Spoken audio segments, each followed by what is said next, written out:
Baik, shalom semua. Apa kabar saudara? Bingung ya, terserah pokoknya apa kabar. Kabarnya gimana terserah saudara. Ada yang luar biasa, ada yang dahsyat, ada yang baik. Saya bersyukur kepada Tuhan buat kesempatan saya bisa hadir di kota Palopo. Ini kali kedua saya hadir di kota Palopo. Yang pertama itu saya hadir seingat saya akhir bulan Mei tahun ini ya. Saya hadir di kota Palopo, waktu itu saya punya kesempatan melayani di Palopo ya, kalau saya Pak Agus ya, Pendeta Agus ya. Pak Agus mana Pak Agus? Oke, di sebelah kan. Jadi ini kali yang kedua saya bisa hadir di kota Palopo dan terima kasih, thank you buat kesempatan ini. Saya merasa mendapat sebuah kehormatan untuk bisa hadir di kota ini lagi dan bisa memberkati tubuh Kristus. Terima kasih buat teman-teman dari API, terima kasih buat kesempatan yang diberikan juga teman-teman dari FKG ya, Forum Komunikasi Gereja di Kota Palopo ini. Thank you buat panitia juga teman-teman Yesus Peduli Ministry. Terima kasih buat kesempatan ini ya. Sedikit memperkenalkan diri, saya tahu satu dua saudara mengenal saya, tapi banyak saudara mungkin belum mengenal saya. Dan saya bersyukur bisa hadir di tempat ini bersama dengan istri saya, Nancy. Dan Tuhan mempercayakan kepada saya sebuah pelayanan sederhana di kota Jakarta. Tapi 34 tahun saya melayani Tuhan sebagai hamba Tuhan, mungkin belum lama lah. Ada saudara-saudara yang jauh lebih lama melayani dari saya. Selama 34 tahun ini Tuhan bawa saya banyak untuk melayani tubuh Kristus sebenarnya. Jadi kalau saya melihat ke belakang, track record pelayanan saya lebih banyak melayani tubuh Kristus sebenarnya. Apakah saya punya denominasi? Hari ini saya punya denominasi. Saya punya sinode, saya punya sinode. Tapi selalu ada sebuah pertanyaan yang paling sulit untuk saya jawab ketika saya datang atau hadir melayani di mana-mana. Bapak dari gereja mana? Itu pertanyaan yang agak sulit untuk saya jawab. Saya nggak tahu juga sih. Nggak tahu, kalau mungkin buat bapak-bapak gampang menjawabnya. Tapi jujur aja selama saya melayani itu pertanyaan yang agak sulit untuk saya jawab. Nggak tahu saya sampai kapan mungkin bisa menemukan jawabannya kenapa jadi sulit. Tapi intinya kalau saudara belah dada saya, saudara akan menemukan tubuh Kristus. Saya telah mendedikasikan hidup saya ini, pelayanan saya semuanya untuk tubuh Kristus. Jadi untuk tubuh Kristus apapun bayarannya Pak, apapun harganya akan saya tempuh saudaraku. Karena ya saya yakin bahwa Tuhan panggil saya untuk membangun kerajaannya, membangun tubuh Kristus. Tuhan tidak pernah memanggil saya untuk membangun denominasi. Tuhan tidak pernah memanggil saya jadi hamba untuk membangun sebuah organisasi gereja. Tuhan, saya yakin Tuhan memanggil saya untuk membangun tubuh Kristus. Amin. Dan saya berharap kita punya mindset, kita punya kacamata, kita punya yang sama. Doa saya dan harapan saya selesai event ini, selesai acara ini, kita bukan sekedar kumpul-kumpul, tapi kita pulang dengan sebuah pola pikir yang baru, sebuah paradigma yang baru, bahwa kita ada di dalam ladang Tuhan, kita membangun tubuh Kristus harusnya. Amin saudaraku. Bahwa kita ada di negara Indonesia, negara kita ini masih punya departemen agama, ada organisasi-organisasi yang harus kita join di dalamnya sebagai payung untuk legalitas kita. Ya, kita harus akui itu tidak ada salahnya. Saya pikir. Dalam pergerakan kita harusnya kita mulai bergerak hari ini dengan sebuah cara berpikir yang baru. Cara berpikir kerajaan, cara berpikir tubuh Kristus, bukan cara berpikir denominasi. Saya tidak anti dengan denominasi, saya ada dalam denominasi karena saya pikir kita melayani di Indonesia, kita perlu ada dalam sebuah payung denominasi. Tapi doa dan harapan saya adalah lebih daripada sekedar kita masing-masing punya denominasi. Harusnya kita hari ini tidak lagi berambisi untuk membangun kebesaran denominasi kita, harusnya membangun tubuh Kristus. Dan saudara tidak kebetulan Tuhan sudah tanam saudara di Palopo, di wilayah-wilayah saudara mungkin di sekitar Palopo ini, sadarlah bahwa Tuhan panggil kita untuk membangun kerajaannya, membangun tubuh Kristus. Ada amin, saudara? Nah, itu sebabnya mengawali pertemuan kita pada sore hari ini, sekali lagi terima kasih buat semua pihak yang telah memberikan saya kesempatan ini. Saya percaya Tuhan yang memberikan kesempatan ini, tapi melalui saudara-saudara di tempat ini. Dan sekali lagi terima kasih. Nah, mengawali sesi kita atau pertemuan-pertemuan kita, izinkan hari ini saya ingin bagikan ini kepada saudara. Saya tahu bahwa tema besar kita adalah kesatuan tubuh Kristus. Kalau saudara merasa ini nggak ada hubungannya dengan tubuh Kristus, kesatuan tubuh Kristus, tolong hubung-hubungkanlah, saudara. Ya, saya pikir pendeta itu kan mahir untuk menghubungkan satu dengan yang lain. Tapi menurut saya apa yang saya mau bagikan kepada saudara dalam kesempatan sesi ini merupakan hal penting untuk kita sama-sama bisa membangun tubuh Kristus. Bagaimana kita bisa hidup dan berjalan dalam kesatuan tubuh Kristus, saya pikir ini hal yang penting. Saya ingin mengatakan ini kepada saudara bahwa kesatuan adalah sesuatu yang Tuhan doakan buat kita. Kalau saudara berdoa, kita berdoa, kira-kira siapa yang harus jawab? Saya ulang pertanyaannya. Kalau saudara dan saya berdoa, siapa yang harus jawab doa kita? Tuhan Yesus pasti, betul ya saudara ya? Tapi pertanyaannya, kalau Tuhan Yesus berdoa, siapa yang perlu menjawab?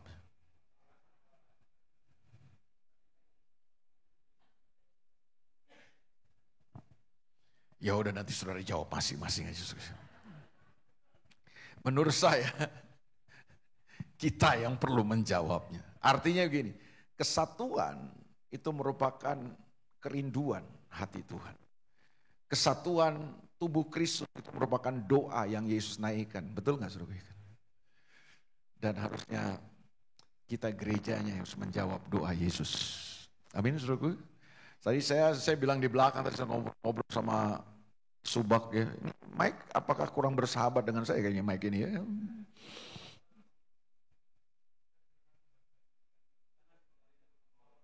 Saya tidak pegang bawah.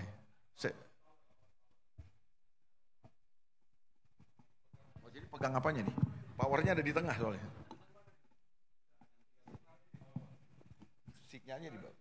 Jadi ini udah di atas. Cek. Di atas lagi. Yang ini saja. Begini. Oke. Cek. Oke, kalau lebih baik ya. Apa bukan masalah baterainya ya? Bukan ya? Nah, ini lebih berat, lebih bagus. Saya makanya dari tadi curiga, suara saya tuh bagus biasanya. Tuh tadi jadi kurang bagus ya. Oke, baik. Bahwa tadi saya bincang-bincang sama Pak Kasubak, tadi saya bilang gini, Pak, saya surprise juga sih Pak, datang ke kota Palopo ini saya lihat. Surprise-nya dalam arti kata gini, jarang sekali bisa kumpul gitu kan, pendeta-pendeta interdenominasi, maksudnya dari berbagai denominasi bisa kumpul. Karena ngumpulin pendeta tuh nggak gampang, kecuali misalnya anggota DPR atau yang mau jadi presiden yang kumpulin biasanya datang semua, kan. Tapi kalau untuk acara tertentu susah biasanya kumpulnya itu. Jadi luar biasa. Tepuk tangan dulu buat saudara semua, luar biasa ya kan. Setahu saya kalau gampang dikumpulin, kalau udah mau pilpres itu gampang itu dikumpulin ya kan. Semua pilkada itu gampang dikumpulin. Tapi kalau untuk acara-acara begini tuh agak susah tuh kumpul tuh kan. Karena masing-masing kita tuh kadang-kadang kan membawa kebanggaan yang keliru juga ya. Kebanggaan terhadap denominasi kita merasa paling hebat, paling benar, kayaknya kita beda roh ya kalau sama kumpul-kumpul sama denominasi lain, kayaknya kita beda roh ini gitu. Kita kadang-kadang berpikir begitu kan. Enggak lah, kita mesti buang pemahaman itu. Amin, saudaraku. Bahwa kita punya Roh Kudus yang sama kan. Amin. Oke? Ya, kita punya Roh Kudus yang sama ya. Jadi kesatuan tubuh Kristus saya pikir itu penting sekali. Dan untuk mengawalinya saya ingin sampaikan bahwa gini. Saya ingin datang kepada saudara tidak dengan spirit merasa saya paling benar, saya merasa paling tahu dari Bapak Ibu Saudara. Saya percayalah di bawah yang saya hadapi ini, ada saudara-saudara mungkin yang jauh lebih pantas mungkin untuk berdiri di mimbar ini untuk menyampaikan pengajaran atau sesuatu kepada kita sekalian. Tapi mungkin kesempatannya kali ini Tuhan kasih ke saya aja gitu. Mungkin besok-besok Tuhan kasih kesempatan kepada Bapak Ibu untuk bisa membagikan sesuatu juga. Jadi sekali lagi saya tidak datang dengan spirit merasa saya paling hebat, paling benar, paling tahu dari Bapak Ibu Saudara. Saya berdoa bahwa kita datang dengan sebuah hati yang tulus, kita datang dengan sebuah kerendahan hati untuk kita sama-sama menerima sesuatu dari Tuhan pada kesempatan ini. Kalau toh misalnya apa yang saya sampaikan atau saya bagikan dalam kesempatan 2 hari ini, Bapak Ibu merasa bahwa gini, apa yang saya sampaikan ini nggak penting buat pelayanan saudara, buat Bapak Ibu, buat kehidupan Bapak Ibu, buanglah apa yang saya sampaikan. Tidak perlu dibawa dalam hati. Tapi kalau saudara merasa bahwa begini, apa yang saya sampaikan, apa yang saudara dengar dalam 2 hari ke depan ini, saudara merasa bahwa gini, yes, ini yang saya perlukan, ini yang saya perlu hidupi, ini yang saya perlu bagikan kepada jemaat saya. Yuk sama-sama dengan kerendahan hati kita mau tangkap ini dan kita mau hidupi bersama-sama. Sampai hari ini pun saya tetap belajar untuk menghidupi apa yang saya sampaikan ini. Percayalah, saya punya hati yang tulus kepada saudara. Saya mengasihi tubuh Kristus di kota Palopo dan sekitar ini. Baik, saya ingin mengawalinya dengan ini. Saudara tidak perlu pusing dengan judulnya. Kalau saudara mau take out judulnya, saudara buang saja judulnya. Kalau menganggap saudara merasa asing, saudara merasa bahwa ini judul saya nggak ngerti Pak, buang aja, ganti judul yang lain juga nggak apa-apa saudaraku ya. Tapi izinkan saya sampaikan ini kepada saudara. Sebenarnya apa sih yang saya mau bagikan di sesi ini adalah ini saudaraku. Saya ingin membagikan kepada saudara tentang ada satu hal yang paling penting. Saya pikir ini faktor penting. Jangan sampai kita abaikan ini. Bahwa kita membangun kesatuan tubuh Kristus. Kita harus punya atau kita harus mengerti tujuan daripada kekristenan kita. Karena masalah bisa begini. Kita nggak bisa bersatu. Jangan-jangan karena salah satunya adalah kita nggak punya tujuan yang sama. Itu dia masalahnya. Kalau kita punya tujuan yang sama, saya percaya kita memiliki tujuan yang sama. Saya percaya kita nggak akan terpecah. Bahwa proses perjalanan kita bisa berbeda. Saya ulang. Proses perjalanan kita bisa berbeda. Tapi tujuan kita tetap sama. Kalau saudara mengerti tujuan ini. Saudara menangkap tujuan Tuhan buat kekristenan kita. Kita tidak akan pernah membandingkan diri kita dengan orang lain. Kita nggak akan membandingkan gereja kita dengan gereja orang lain. Kalau kita punya tujuan yang sama. Persoalan terbanyak kenapa kita nggak bersatu, jangan-jangan gini. Karena kita tidak menangkap dan menghidupi tujuan yang sama. Padahal saya percaya Tuhan punya tujuan yang sama buat kita semua. Cuma proses perjalanannya aja yang berbeda. Saudara lewati proses perjalanan di Palopo dengan semua situasi, tantangan, kesulitannya. Saya melayani di Jakarta, saya punya proses perjalanan, kesulitan, tantangan yang ada di Jakarta tentunya. Itu yang saya maksud. Proses perjalanan kita bisa berbeda. Tapi tujuan kita harusnya sama. Kalau kita tangkap tujuan ini, bahwa ternyata gini, Tuhan punya tujuan yang sama buat semua kita. Prosesnya bisa berbeda, proses perjalanan kita bisa berbeda, amin? Iya, tapi kita sedang berjalan menuju kepada tujuan yang sama. Jadi tujuan saya bagikan sesi ini di awal adalah supaya saudara bisa menangkap ini. Bahwa Tuhan punya tujuan yang sama buat kita. Apa tujuan Tuhan buat kita? Menemukan tujuan Tuhan dalam kehidupan kita, dalam kekristenan kita. Itu akan menolong kita untuk menjadi orang-orang percaya atau kekristenan yang bertanggung jawab. Karena selalu saya percaya bahwa begini, tujuan itu akan menetapkan tanggung jawab. Saya ulang sekali lagi, tujuan akan menetapkan tanggung jawab. Kapan kita tidak tahu tujuan kita, maka kita akan gagal bertanggung jawab dalam kehidupan. Itu prinsip. Saudara gagal menemukan tujuan, saudara nggak paham dengan tujuan yang Tuhan tetapkan buat kita. Itu yang membuat akhirnya kita tidak bertanggung jawab dalam kehidupan kita. Contoh. Seorang suami yang tidak tahu tujuannya menikah.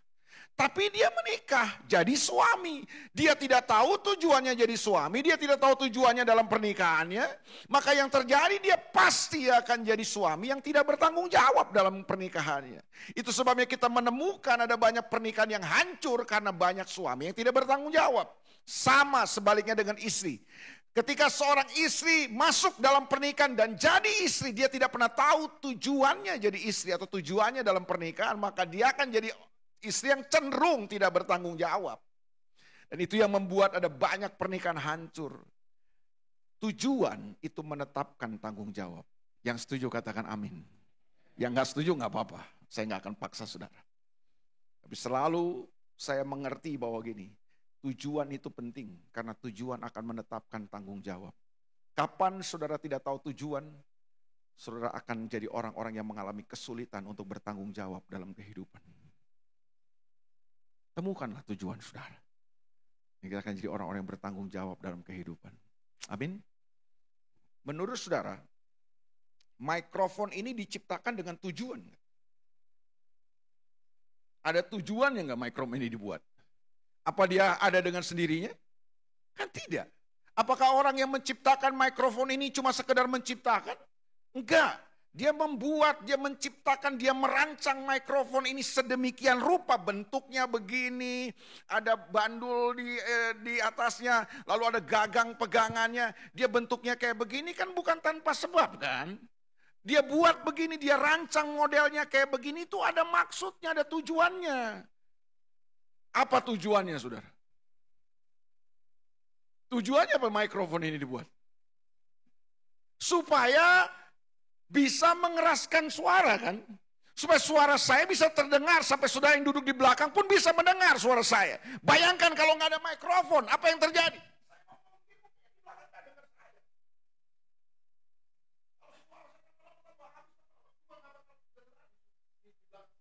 Tapi karena ada mikrofon ini telah membantu saya, membuat saya bisa, suara saya bisa didengar sampai belakang.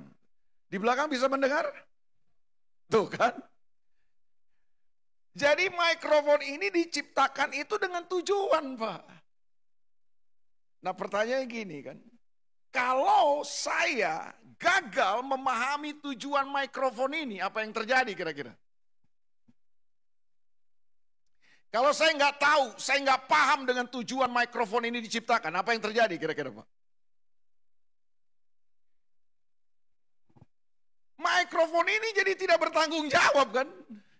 Mikrofon ini jadi tidak berfungsi dengan tepat, itu maksudnya kan? Bisa aja mungkin tadi gini, Pak Kepala Kantor Kemenak mau membuka acara kita, tidak ada pukulan gongnya.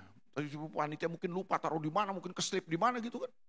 Oh, tenang, ada. Iya kan? Dia lihat ada mikrofon ya kan. Modelnya kan sama kan Pak. Lalu dia pakai untuk pukul gong tadi. Kita akan buka acara kita, ya kan? Dengan hitungan mundur 3, 2, 1. Pertanyaan saya, bisa nggak? Bisa. Tapi yang terjadi adalah mikrofon ini akan rusak. Akan hancur.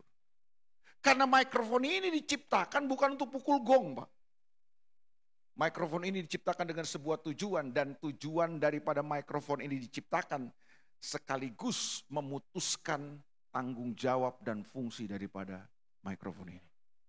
Waktu kita gagal menemukan tujuan kekristenan kita, itu sebabnya banyak kekristenan yang jadi sia-sia, rusak, tidak bertanggung jawab. Kalau saudara ketemu orang Kristen yang tidak bertanggung jawab, itu jelas. Gak usah dipikirkan terlalu dalam. Kalau ada orang Kristen yang tidak bertanggung jawab dalam kehidupannya, itu pasti karena gini, orang itu tidak pernah tahu apa tujuan Tuhan memanggil dia menjadi orang Kristen. Kalau saya menemukan ada seorang pendeta yang tidak bertanggung jawab, itu pasti karena gini, dia gak pernah tahu untuk apa dia jadi pendeta. Dia gak tahu tujuannya jadi pendeta. Mungkin karena udah gak ada kerjaan yang lain, semua tolak dia, lamar jadi pegawai negeri ditolak, jadi guru ditolak, jualan gak bisa, ya udah jadi pendeta aja kita. Kita gak tahu tujuannya apa. Makanya jadi pendeta tidak bertanggung jawab. Tapi kalau saudara tahu tujuan saudara dipanggil Tuhan jadi seorang hamba Tuhan, saya yakin saudara akan jadi hamba Tuhan yang bertanggung jawab. Tujuan akan menetapkan tanggung jawab. Ada haleluya saudara. Muka saudara mulai tegang nih saudara. Serius. Tangkap tujuan Tuhan. Kekristenan kita akan jadi berbeda. Saudara. Amin. Bahwa waktu Tuhan memanggil saudara saya kan, Dia menciptakan kita, Dia tidak menciptakannya dengan iseng. Bukan karena Tuhan gak ada kerjaan di sorga, terus Dia ciptakan manusia, kan enggak. Tuhan punya tujuan. Nah, menemukan tujuan itu penting. Amin. Sekaligus lewat sesi ini, kita akan menemukan benang merah Alkitab kita. Dari Kejadian sampai Wahyu. Itu ada benang merahnya, Pak. Dan kita akan belajar dari Kejadian sampai Wahyu dalam waktu kurang lebih 40 menit ke depan ini. Saudara siap? Siap kan? Saya sih optimis sama saudara, dari wajah kelihatan cerdas. Jadi saya yakin untuk menyampaikan ini bahwa saudara akan bisa menangkap benang merah Alkitab kita dari Kejadian sampai Wahyu. Ada orang yang sekolah 4 tahun teologi juga gak ketemu-ketemu, Pak. Saudara belajar 40 menit ketemu dari Kejadian sampai Wahyu, kan puji Tuhan banget saudara, ya kan? Haleluya, betul kan? Amin. Bahwa Alkitab kita ini bukan buku biasa ini, dia punya benang merah, Pak. Lalu saudara pikir kanonisasi Alkitab dari Kejadian, habis Kejadian Keluaran, Imamat, itu tanpa maksud? Enggak lah. Itu semua ada dalam rancangan Tuhan, dan tidak kebetulan itu, saudaraku. Amin. Nah, sesi ini akan menolong kita menemukan benang merah Alkitab kita tuh dari Kejadian sampai Wahyu. Jadi kapan-kapan saudara baca Kejadian sampai Wahyu, saudara ngerti nih maksudnya Alkitabnya apa gitu. Are you ready? Saudara siap? Yuk kita masuk ya. Kekristenan itu bukanlah jalan-jalan. Katakan sama-sama. Kekristenan bukan jalan-jalan. Tapi apa? Kekristenan adalah sebuah perjalanan. Katakan sama-sama. Kekristenan bukan jalan-jalan. Tapi sebuah perjalanan. Apa bedanya jalan-jalan sama perjalanan? Jalan-jalan itu untuk senang-senang. Betul nggak? Jalan-jalan itu biasanya tuh senang-senang aja dia. Nggak ada orang jalan-jalan mau susah, suruh. Nggak ada. Orang jalan-jalan terus biasanya mau senang-senang, betul nggak suruh? Makanya ketika dia ketemu suasana yang tidak menyenangkan, menggerutu dia, ngeluh, marah-marah kan gitu kan. Yang kedua, jalan-jalan itu tidak harus ada tujuan. Itu jalan-jalan. Ada orang yang jalan-jalan ada tujuannya. Tapi ada banyak orang juga jalan-jalan nggak ada tujuan. Pernah nggak saudara ketemu orang, saya sering kalau di Jakarta tuh, ketemu, wih udah lama nggak ketemu nih, di mall tuh. Wih, bro ada di sini bro, ngapain? Enggak, iseng jalan-jalan aja gitu tuh. Jadi dia bilang, lagi ngapain? Enggak, iseng. Ya lihat-lihat aja. Jadi nggak perlu ada tujuan untuk jalan-jalan itu. Nggak harus gitu ada tujuan. Nggak ada tujuan juga nggak apa-apa. Yang penting happy. Kan gitu, orang jalan-jalan gitu. Nggak perlu ada tujuan Pak. Yang penting happy aja dia bilang. Itu dia kan. Itu jalan-jalan Pak. Jadi jalan-jalan tuh yang pertama cuma untuk senang-senang. Yang kedua jalan-jalan tuh nggak harus ada tujuan. Tapi kekristenan itu beda. Kekristenan itu bukan jalan-jalan. Kekristenan itu apa? Perjalanan. Kalau yang namanya perjalanan, harus ada tujuan. Saudara melakukan perjalanan gak ada tujuan itu ada sih ada. Itu orang yang suka jalan tanpa tujuan tuh di jalan-jalan ada kan itu suka. Jadi dia gak tahu mau kemana ada. Jadi itu kan ini begini kan. Kalau orang waras Pak, dia kalau melakukan perjalanan, dia pasti ada tujuan. Walaupun dia tahu gini, waktu dia tetapkan tujuan untuk perjalanannya, dia tahu ada hal-hal yang menyulitkan dia akan lewati.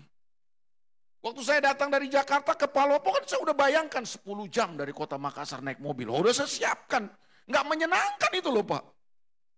Misalnya tadi malam saya bilang sama istri saya, aduh lumayan juga nih pinggang nih kayak mau kertak-kertak juga nih. Untung sekarang jalannya saya lihat udah mulai bagus ya Pak ya. Waktu pertama kali datang waktu ke Pak Agus itu, waduh itu masih jalan, apalagi daerah Sidrap itu. Wah itu benar-benar tuh percobaan itu suruh gue kan. Lembah kekelaman itu suruh gue benar-benar. Tapi kita udah siap kan. Kita siap dong untuk sebuah perjalanan, kita siap. Tujuan saya ke Palopo. Apapun yang terjadi kita mesti sampai Palopo. Itu perjalanan. Tidak selalu menyenangkan. Dan yang kedua, perjalanan itu harus ada tujuan. Kekristenan kita bukan jalan-jalan. Kekristenan kita adalah kasih tahu jemaat saudara. Hei jemaat, jadi Kristen itu bukan jalan-jalan. Banyak orang Kristen sekarang dipikirkan jadi Kristen senang-senang aja. Oh, percaya Yesus, hidupmu senang, hidupmu bahagia. Apaan? Kadang-kadang gak menyenangkan, betul gak? Tapi asik. Asik jadi Kristen, asik kan, amin. Ya ajar jemaat yang jangan iming-imingin yang salah Pak. Banyak pendeta kan iming-imingin jemaat salah. Percaya Yesus, hidupmu bahagia. Percaya Yesus, kamu susah ya, oh kamu bakal sukses, diberkati. Rumahmu satu, oh percaya Yesus rumahmu jadi 5. Apa motor, naik motor, percaya Yesus kamu punya mobil. Kalau percaya Yesus kamu bisa punya mobil. Percaya Yesus, rukomu berapa? 1 jadi 5. Percaya Yesus istrimu berapa? Oh itu lain lagi. Lain lagi saudara. Tapi kadang-kadang kan kita pendeta iming-iming, Yesus gak pernah iming-imingin. Ada gak saudara ketemu ayatnya Yesus iming-imingin? Ikut aku, engkau akan senang, kaya, sukses, tabungan di bank tidak pernah berkurang. Gak ada ayatnya. Yesus berkata, mau ikut aku? Mau ikut aku? Mau ikut aku kata Yesus? Pikul salibmu, sangkal dirimu setiap hari. Ikut aku. Keren Yesus. Yesus gak pernah iming-iming, ikut aku, kamu miskin. Aduh kasihan banget kamu, ikut aku, kamu kaya. Gak ada yang begitu. Bahkan ayat yang sering dipakai ya, marilah kepadaku. Kamu yang letih dan berbeban berat. Haleluya. Marilah, aku akan memberi kelegaan kepadamu. Padahal kita belum baca ayat berikutnya. Kita cuma baca ayat 28, Matius 11, 28, Matius 11, 28 terus. Padahal ada ayat 29-nya Pak. Pikulah kuk. Saudara tahu kuk? Itu beban yang ditaruh di atas pundak sapi itu. Kita cuma sampai, aku akan memberi kelegaan kepadamu. Baca ulang dong Alkitab saudara. Itu nggak berhenti di situ ayatnya. Tapi kan ujungnya enak kan. Yesus bilang, pikulah kuk yang kupasang dan belajarlah kepadaku. Karena kuk yang kupasang itu dia. Masih mau ikut Yesus? Bukan jalan-jalan loh. Perjalanan. Itu Injil Ebit GAD itu Bu. Ya kalau itu mah ya kan. Ibu kayaknya penggemar Ebit juga nih. Nanti setelah ini kita nyanyi lah Bu ya. Jadi sepakat kita? Kekristenan bukan jalan-jalan. Kekristenan adalah perjalanan. Makanya ada orang Kristen yang orang jadi Kristen kan dia pikir, waduh saya banyak masalah nih, jadi Kristen nanti, hidup saya bahagia. Begitu dia jadi Kristen, jadi anak Tuhan, malah usahanya bangkrut. Banyak yang gitu tuh, kecewa akhirnya. Kenapa? Karena kita salah, kita kasih iming-iming yang salah. Kekristenan bukan jalan-jalan. Tuhan panggil saudara dan saya bukan untuk senang-senang. Amin. Untuk masuk dalam sebuah perjalanan bersama dengan Dia. Dan sebuah perjalanan itu harus punya tujuan yang jelas. Amin. Makanya kekristenan itu adalah perjalanan dari kemuliaan kepada kemuliaan. From glory to glory. Kita punya tujuan yang sama. Amin. Proses perjalanannya aja yang berbeda. Iya kan? Saudara pas ditaruh Tuhan kan di Palopo, prosesnya mungkin lebih enak dari kita yang di Jakarta kan. Kebalik ya Pak. Kebalik. Kayaknya dari Tampang Bapak nggak kebalik lah Pak ya kan. Ya. Oke. Amerika Serikat pernah punya seorang perenang hebat namanya Florence Chadwick. Seorang perenang perempuan yang pernah punya rekor yang sangat luar biasa. Dia pernah berenang melintasi Selat Inggris dan dia berhasil. Dia bukan perenang perempuan pertama yang berhasil melewati Selat Inggris, tapi dia perenang pertama perempuan yang bisa secara bulak-balik melewati Selat Inggris. Itu sebabnya kemudian setelah dia berhasil melampaui rekor perenang sebelumnya dengan melintasi Selat Inggris pulang pergi, dia kemudian ingin tantangan yang berbeda. Dia ingin melintasi, menaklukkan perairan dari Pulau Catalina sampai pantai California. Jadi ada perairan dari Pulau Catalina ke pantai California. Nah, dia mempersiapkan diri begitu luar biasa dan tahun 1952 dia berusaha untuk menaklukkan rekor itu. Dia telah berenang 15 jam, Pak. Di laut ini, Pak, bukan di kolam, Pak. Di laut, Pak. Nah, pada saat itu musim dingin, cuaca buruk, Pak. Setelah 15 jam dia berenang, akhirnya Florence Chadwick angkat tangan, Pak. Dia memberi kode kepada perahu yang mendampinginya, yang isinya adalah pelatih dan orang tuanya. Dia angkat tangan, tanda dia menyerah. Dia berhenti. Dia gak kuat lagi. Tapi ternyata waktu dia diangkat ke dalam perahu dan sampai ke pantai California, Amerika, wartawan tanya dia kan. Padahal saudara tahu gak, titik di mana Florence Chadwick menyerah, diangkat tangan, dia dinaikkan ke dalam perahu. Sampai garis pantainya California, itu jaraknya tinggal 800 meter lagi. Dekat, Pak. Padahal sebentar lagi dia bisa sampai. Tapi karena cuaca waktu itu begitu buruk, kabut tebal di depan itu, saudaraku nggak bisa lihat dia. Makanya dia bilang gini, waktu dia ditanya sama wartawan, kenapa kamu berhenti? Dia bilang gini, saya gagal bukan karena saya tidak mampu berenang lagi. Saya gagal karena saya tidak bisa melihat tujuan yang ada di depan saya. Ada banyak orang berhenti dan kandas dalam perjalanan kekristenannya.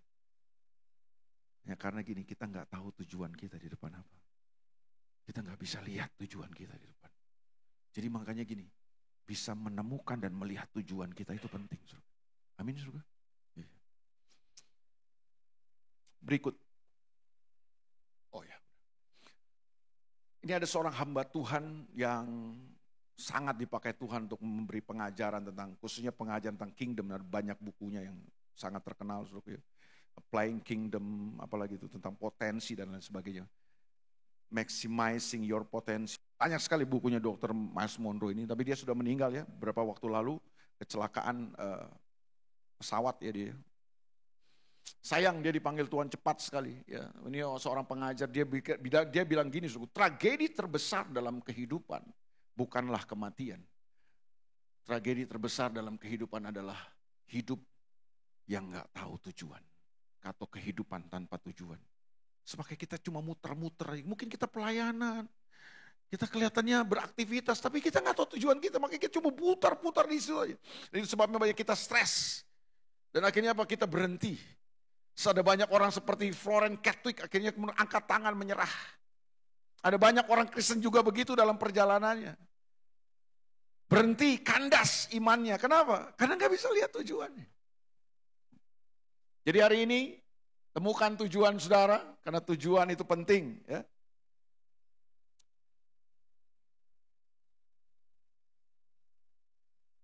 Nah saya mau sampai pada titik ini, kita akan belajar bersama-sama sore ini tentang ada 4 narasi besar Alkitab. Katakan sama-sama 4 narasi besar Alkitab. Nanti saudara yang mau materi ini silakan ambil aja saudara ya. Di panitia saya sudah kasih, tidak ada royalti. Saya mendapatkannya free dari Tuhan, saya bagikan free kepada saudara. Kalau saudara yang mau saja, saudara yang tidak mau ya nggak usah juga. Saudara yang mau saja ya saudara. Jadi kapan-kapan saudara saya sarankan, saya percaya ini saudara kan pendeta hamba Tuhan, sudah pernah baca Alkitab lah dari Kejadian sampai Wahyu. Sudah pernah kan Bapak Ibu? Udahlah, yang belum ya cobalah bacalah saudaraku ya kan. Nah, ya kan, bacalah saudaraku ya kan. Nah kalau saudara baca Alkitab kita ini dari Kejadian sampai Wahyu, sekali-sekali saudara bacanya jangan siksak gitu. Saudara bacanya sebagai sebuah narasi. Jadi Alkitab ini kan sebenarnya adalah narasi isinya kan saudaraku ya. Jadi sekali-sekali gini, baca secara naratif Alkitab kita ini. Nah, saudara akan menemukan apa yang Alkitab mau sampaikan kepada kita sih. Nah, saya menemukan ada 4 narasi besar Alkitab. Jadi Kejadian sampai Wahyu kalau sudah baca secara naratif atau sudah menarasikan Alkitab, saudara akan ketemu 4 narasi besar ini. Saya menemukan 4 ya, mungkin saudara bisa menemukan yang lain. Saudara. Mungkin ada saudara nanti menemukan, enggak Pak, bukan 4 Pak, 5 Pak, 6 Pak, silakan. Saudara. Saya sudah bisa tambahkan aja. Saudara. Tapi saya menemukan 4 narasi besar ini aja. Saudara. Narasi yang pertama dari Alkitab kita adalah penciptaan. Coba bilang sama-sama penciptaan.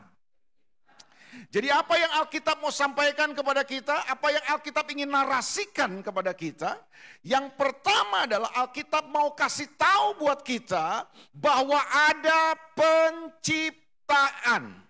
Oke? Nah, mari sama-sama kita perhatikan slide selanjutnya. Kejadian pasal 1, nah saudara kan bisa temukan narasi penciptaan ini dari Kejadian pasal 1 sampai pasal 3 kan. Nah Kejadian pasal 1 ayat yang pertama, ini ayat pertama dalam Alkitab kita nih saudara. Yuk kita baca sama-sama 2, 3. Pada mulanya Allah menciptakan langit dan bumi. Ini ayat terkenal, ini ayat pertama dalam Alkitab kita. Apa yang ingin dinarasikan oleh Alkitab kita? Dia ingin menarasikan ini saudaraku bahwa pada mulanya. Kata pada mulanya itu dipakai kata dalam bahasa Ibrani, Reshit. Bahasa Ibrani itu adalah bahasa asli, teks asli perjanjian lama itu kan bahasa Ibrani yang dipakai. Nah kata yang digunakan dalam bahasa Ibrani itu Reshit. Reshit itu mengandung arti yang mula, yang awal, utama, sulung. Tapi ini pengertian berikutnya. Pada mulanya yang diterjemahkan apa yang dipakai kata Reshit itu dalam bahasa Ibraninya. Itu punya arti pemimpin atau raja. Kesimpulannya apa? Maksudnya apa Pak berarti Pak? Oh maksudnya gini. Jadi begitu orang membuka dan membaca Alkitab, mereka segera akan menemukan sebuah ide bahwa Alkitab itu buku tentang raja dan kerajaannya. Itu maksudnya tuh. Jadi Alkitab ini kasih tahu begini, pada mulanya. Itu maksudnya apa? Oh ya, Alkitab ini mau ceritakan gini, ada raja yang punya kerajaan gitu loh. Siapa dia? Ya Tuhan.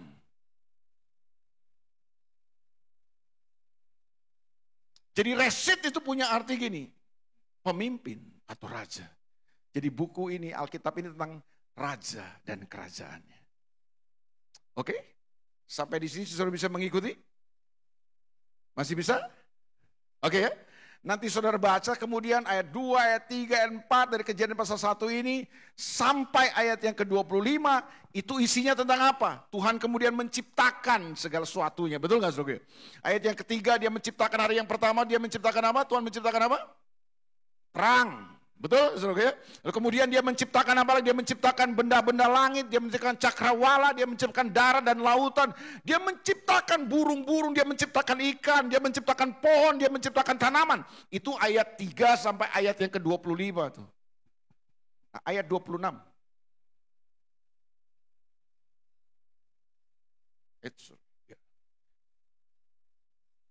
Nah, ayat 26. Yuk kita baca sama-sama. Ketika Tuhan menciptakan semuanya, segala sesuatunya. Lalu kemudian ayat 26 dia bilang apa? Berfirmanlah Allah, baiklah kita menjadikan manusia menurut gambar. Katakan sama-sama gambar. Itu dipakai kata dalam bahasa Ibrani salam. Yang punya arti representatif atau perwakilan dari Tuhan. Jadi baiklah kita menjadikan manusia menurut gambar dan rupa. Itu dipakai kata demut yang berarti kualitas yang mirip atau seperti. Ya kan? Jadi ayat ini mau memberitahu kepada kita gini. Baiklah kita menjadikan manusia menurut gambar dan rupa kita. Kata kita itu siapa? Saudara?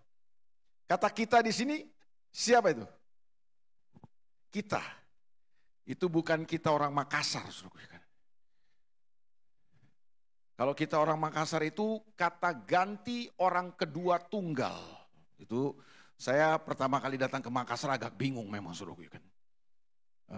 Kita dari mana? Loh kok kita dari mana? Saya dari Jakarta Pak, kalau Bapak saya nggak tahu dari mana. Oh kita dari Jakarta. Oh bukan, saya yang dari Jakarta. Bapak saya nggak tahu dari mana. Saya bilang, oh ternyata kita itu orang Makassar itu kamu itu maksudnya saudaraku. Sama, Palopo juga sama. Berarti sama penyakitnya berarti saudaraku ya kan sama. Jadi kalau saudara baca ayat ini jangan pakai konteks Palopo dan Makassar saudaraku ya kan.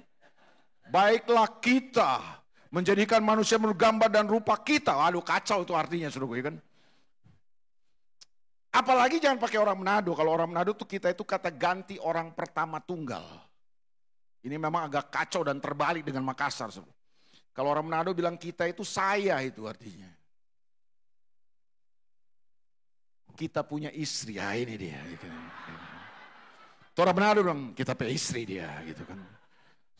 Mobil kita pe oto gitu kan. Kalau orang Manado kita itu saya Pak. Nah bayangkan kalau orang Makassar ketemu dengan orang Manado itu repot sekali saudara kan. Repot sekali itu saudara.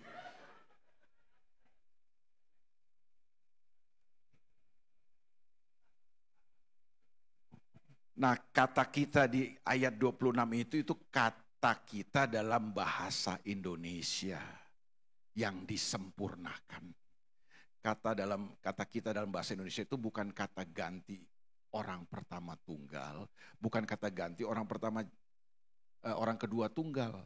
Kata kita dalam bahasa Indonesia adalah kata ganti orang pertama jamak kita. Ini contoh. Kita nanti jam 6 makan gitu. Itu kita tuh. Kita maksudnya saya dan saudara semua gitu loh, kita. Itu bahasa Indonesia. Berarti kalau Alkitab bilang baiklah kita menjadikan manusia menurut gambar dan rupa kita. Memang Tuhan kita itu Tritunggal tidak terbantahkan kan. Dan dia menciptakan manusia itu menurut gambar dan rupa dia tuh. Nah perhatikan kalimat berikutnya. Supaya mereka berkuasa, dipakai kata radah itu dalam bahasa Ibrani, atas ikan-ikan di laut dan burung-burung di udara, dan atas ternak, atas seluruh bumi, dan atas segala binatang yang merayap di bumi. Jadi saya perhatikan, ini ayat penting kalau menurut saya, ini ayat jadi poros dalam Alkitab. Semua ayat Alkitab penting, tapi perhatikan nih, kalau bisa hafalkan ayat ini. Karena dari sini sebenarnya Tuhan telah menetapkan dari sejak awal tujuannya, purpose-nya buat manusia. Untuk apa manusia itu diciptakan? Tujuannya dijelaskan di dalam ayat ini. Makanya ayat ini telah memberitahu kepada kita sebenarnya dari awal. Apa tujuan Tuhan menciptakan saudara dan saya.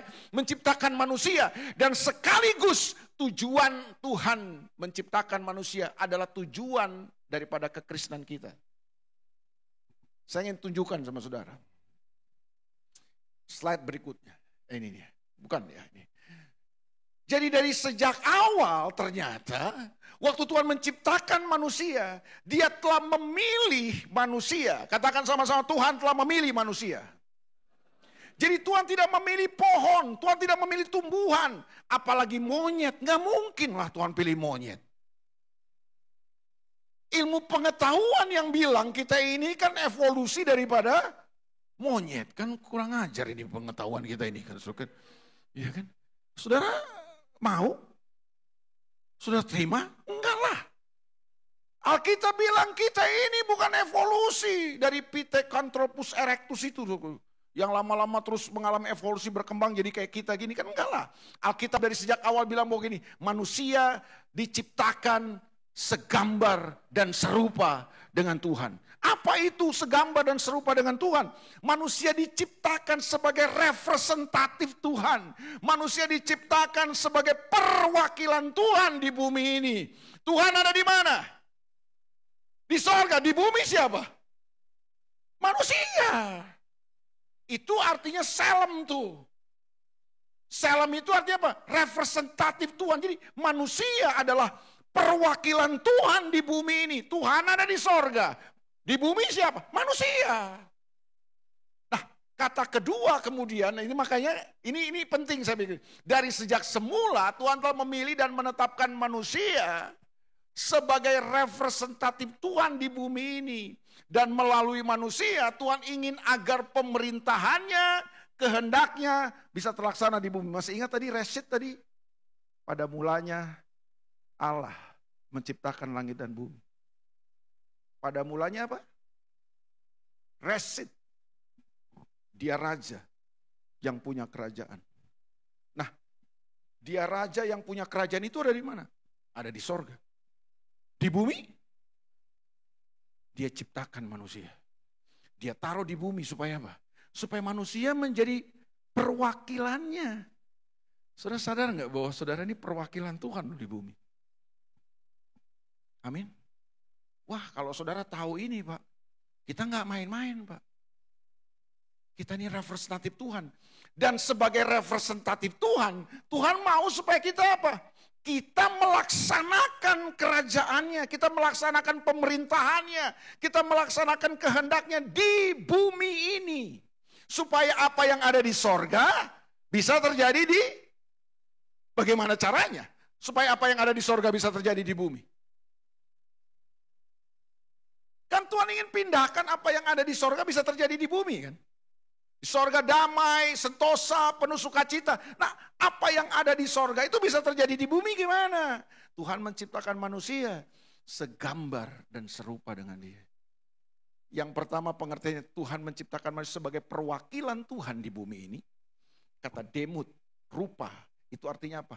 Tuhan menjadikan manusia dan dia taruh gambarnya, dia taruh rupanya dalam diri manusia, kualitasnya, sifatnya, karakternya, cara hidupnya, supaya manusia bisa menghidupi cara hidup Tuhan di bumi ini.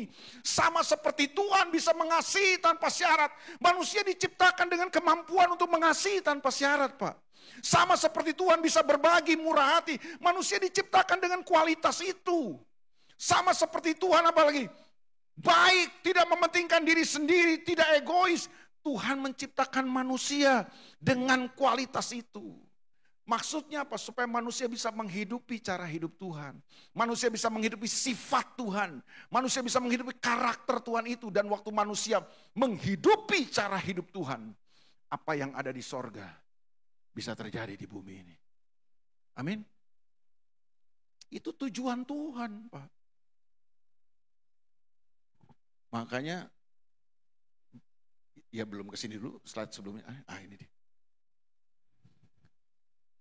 Dari sejak semula, ini prinsip kedua yang saya mau bagikan. Tuhan mempercayakan bumi ini kepada manusia. Amin. Dan Tuhan tidak pernah mempercayakan sorga. Tuhan mempercayakan kepada manusia apa? Bukan sorga. Sorga itu wilayahnya Tuhan. Bukan wilayah kita. Amin. Ini penting. Yang Tuhan percayakan kepada manusia, bumi apa sorga? Tuhan gak pernah percayakan sorga. Tuhan percayakan bumi kepada manusia. Supaya manusia mengelola bumi ini. Melaksanakan kehendak Tuhan. Menghidupi cara Tuhan di muka bumi ini. Sudah sejak awal. Itu sebabnya manusia harus bertanggung jawab untuk mengelola, mengerjakan kehendak Tuhan dan mengeluarkan semua yang terbaik dari bumi ini. Bukan bermimpi senang-senang di sorga.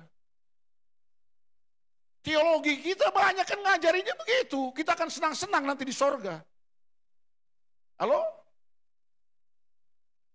Yang Tuhan percayakan kepada kita bumi apa sorga? Tapi yang kita ajar ke jemaat apa?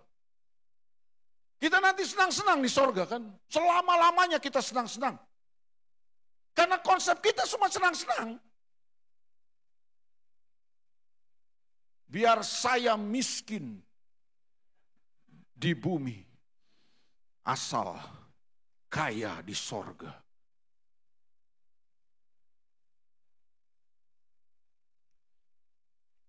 Gak apa-apa Pak, susah-susah di bumi.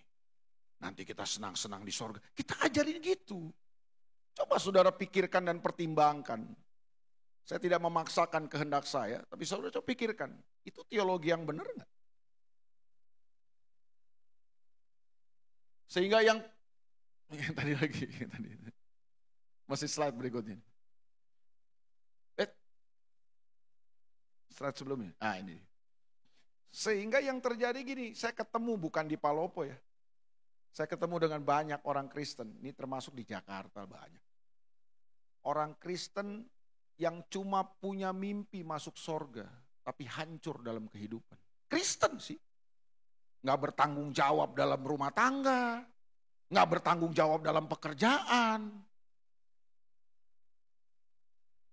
Tapi kita mau masuk sorga. Karena yang diajar ke kita cuma masuk sorga terus. Nanti di sorga ngapain? Seneng-seneng. Nyanyi-nyanyi selamanya. Tapi kita nggak bertanggung jawab di bumi ini. Jadi orang tua nggak bertanggung jawab, jadi suami nggak bertanggung jawab, jadi istri nggak bertanggung jawab, jadi pedagang nggak bertanggung jawab, jadi pejabat nggak bertanggung jawab, korupsi dan lain sebagainya. Tapi kita mau masuk sorga, Pak. Karena yang diajar ke kita gitu, percaya Yesus, kamu yang penting percaya Yesus. Kalau mati, itu yang diajar dari kita. Makanya di Manado banyak itu, di Manado. Palopo enggak, Manado banyak. Saudara tahu enggak istilahnya mereka gini, ini orang di Manado nih, bukan di Palopo ya, jangan tersinggung ya. Di Manado nih itu kan Kristen kan Pak. Mayoritas Kristen, itu kata gereja 1000 gereja, kota 1000 gereja. Saudara salah nengok aja di Manado, lihat gereja. Tidak bermaksud nengok Pak. Begitu nengok gereja yang kita lihat. Saking banyaknya gereja di Manado. Saya waktu mendarat di Bandara Samratulangi, wah kalau sudah mendarat di Bandara Samratulangi Kota Manado, nuansa Kristennya itu udah terasa. Begitu sudah mendarat, keluar dari pesawat masuk ke terminal, itu saudara ketemu resto, haleluya. Cafe Siao. Mana kafe? Itu kelihatan sekali. Ada pacar kan bilang ya. Itu nama-namanya Kristen banget saudara kan. Itu mungkin kalau sudah masuk resto Shalom atau mana kafe atau haleluya resto, itu begitu sudah hidup kopi, itu surga terbuka. Karena Kristen sekali sebenarnya. Saya masuk di satu mall di Kota Manado, Pak. Mantos, Manado Town Square. Mau cari makan, saya masuk ke satu restoran di mall. Saya duduk, datang pelayan tawarkan menu. Waktu saya udah pesan, dia pergi, saya kaget Pak. Begitu saya lihat ke depan saya, ada screen besar, pakai proyektor begini. Hillsong lagi menyembah. Woi, jadi saya makan di ini penyembahan oleh Hillsong. Itu cuma ada di Manado saya pikir. Ini bukan lagu, bukan instrumen musik gitu. Ini langsung kita lihat banyak pakai layar. Lagi Hillsong, lagi worship, live concert, worship. Oh, sambil makan kita sambil menyembah.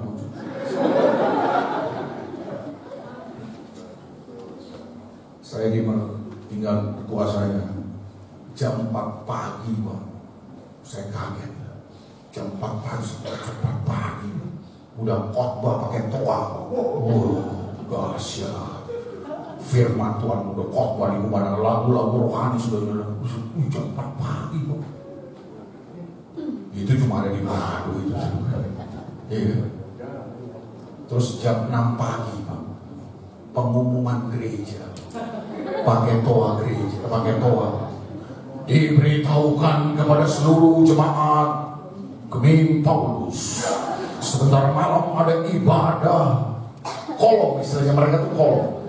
Ada ibadah kolom di keluarga, jadi pengumuman pakai tua. Satu kampung denger itu. Jadi sorry ya saudara, sorry kalau di sini saudara kita pakai tua, kita jangan marah. Karena di Manado yang pakai tua itu gereja.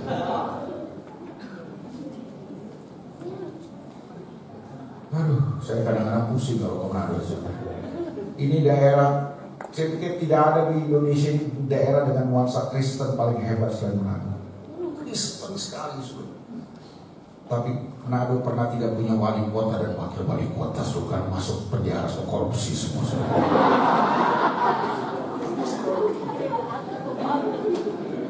Hari Minggu sepi jalan semua.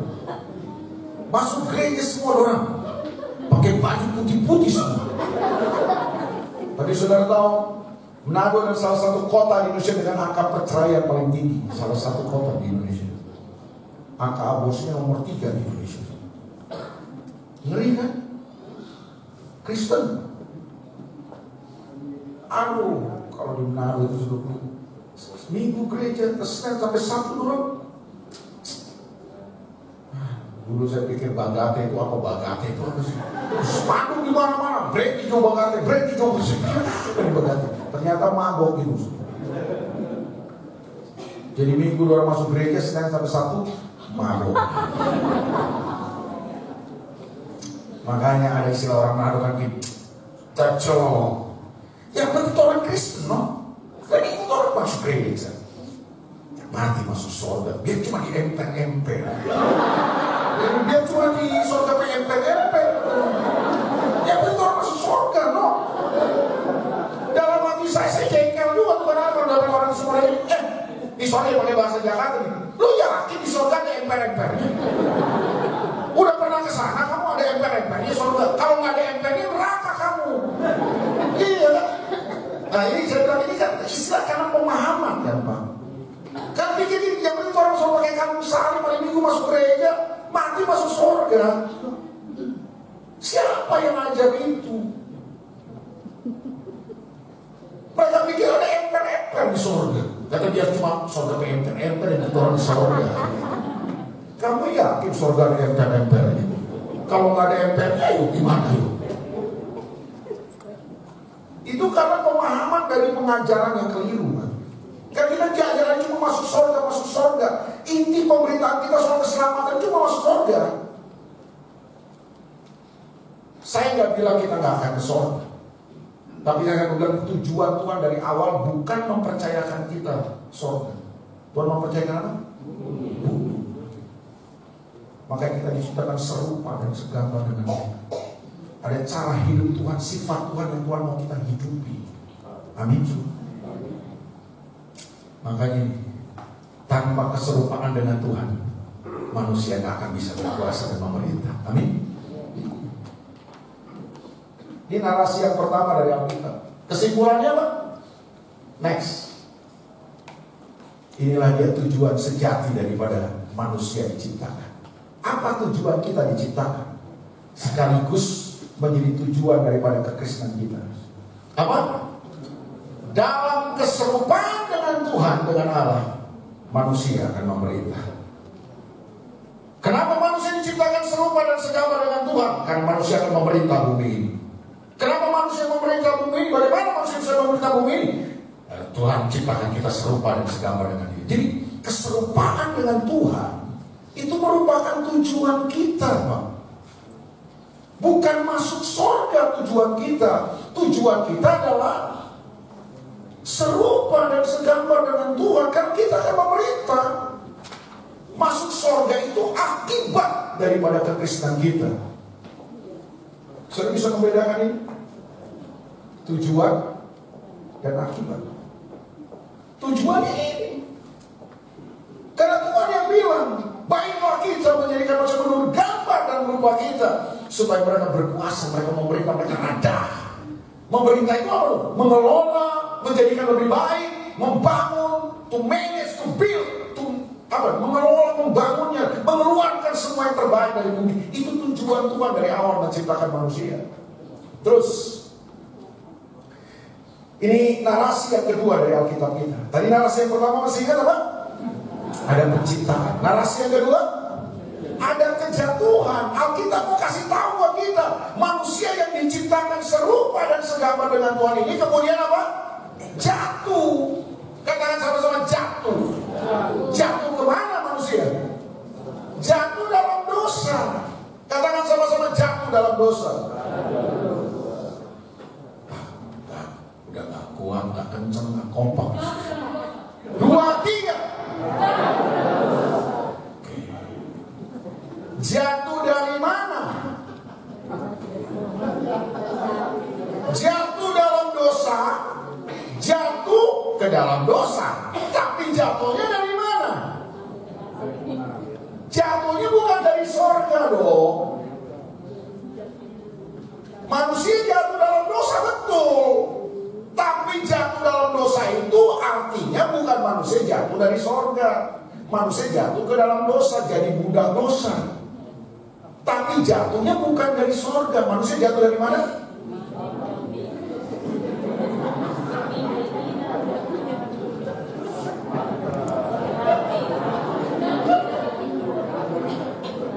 Dari mana, Pak?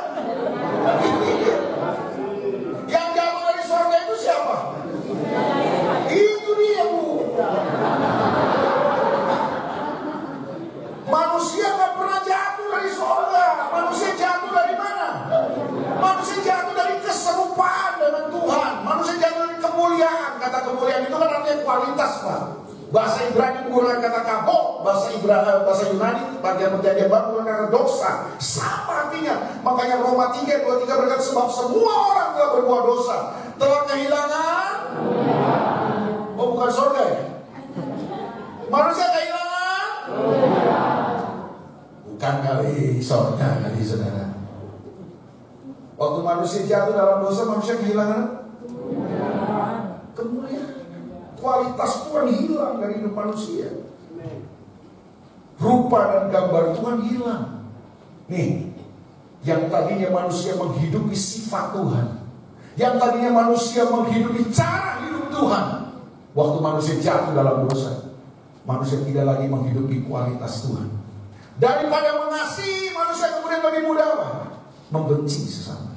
Daripada berbagi, murah hati, manusia lebih tamak, pelit, mementingkan diri sendiri. Daripada mengampuni, manusia lebih mudah apa? Mendendam, menghakimi orang lain.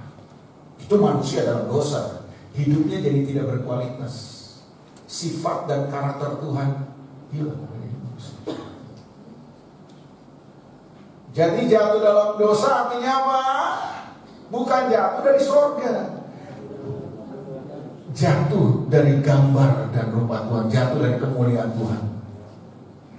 Maka kalau saudara pelajari, saya percaya saudara masih tahu lah. Kata dosa dalam bahasa perjanjian lama, bahasa Ibrani pakai kata hamartia. Hamartia artinya apa? Bukan sekedar berbuat jahat, Pak. Hamartia itu artinya apa? Melenceng, meleset dari tujuan.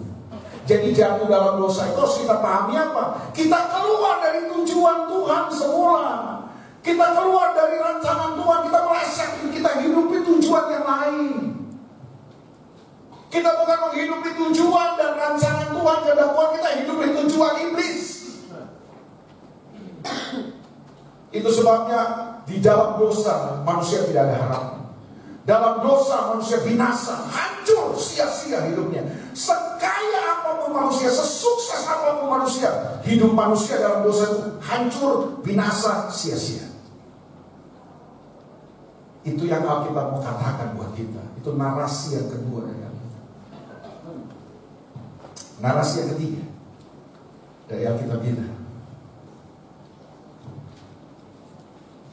Ya, sebelum masuk ketiga ya, ini statement penting saya pikir. Manusia jatuh dalam dosa, manusia gagal kan? Pertanyaan saya, tujuan Tuhan gagal buat kita? Tidak. Tujuan Tuhan gagal? Tidak. Manusianya gagal, tapi tujuannya tidak gagal kan?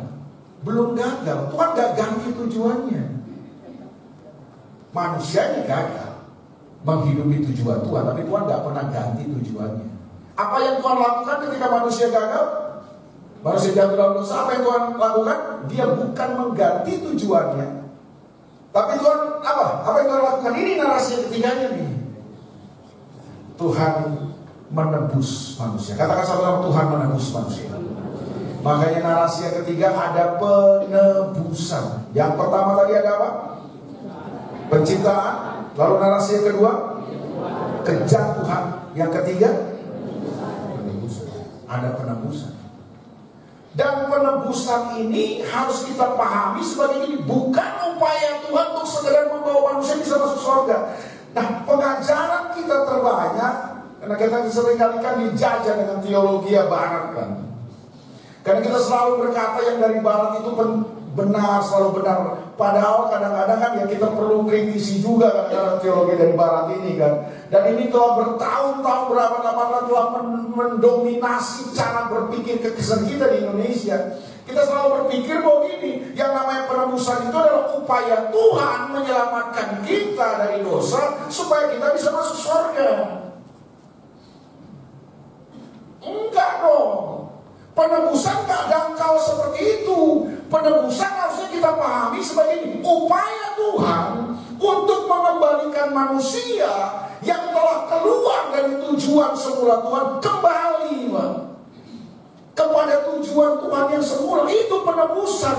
Penebusan jangan cuma dipahami sebagai upaya Tuhan untuk membawa kita masuk surga dong. Itu dangkal. Penebusan harusnya kita pahami sebagai upaya Tuhan untuk membawa kita kembali, manusia yang telah gagal ini, kembali kepada tujuan Tuhan. Yang setuju kata amin. Yang gak setuju gak apa-apa. Pelan-pelan aja. Karena bertahun-tahun saya sadar ngerombak pemahaman yang bertahun-tahun itu gak gampang. Karena kita cuma tahunya kan diselamatkan, ditebus itu adalah kita mati masuk surga. Coba pertimbangkan ini baik-baik, saudara. Kalau tujuan utama Tuhan menyelamatkan dan menebus kita cuma untuk bisa membawa kita masuk surga, yang pertama, kenapa Tuhan gak taruh manusia di surga dari apa? Kenapa Tuhan taruh di bumi? Kan kurang kerjaan Tuhan namanya.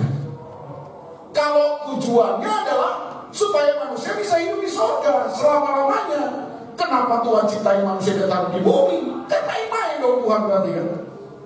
Itu yang pertama, pertimbangan. Yang kedua, kalau tujuan Tuhan menyelamatkan saya cuma untuk bisa membawa saya masuk surga, harusnya waktu saya bertobat umur 17 tahun, saya bertobat, saya lahir baru, Pak. Saya starting yang, saya memulai dari muda. Di sini ada pendeta Hadis Yahudi dan Katolik.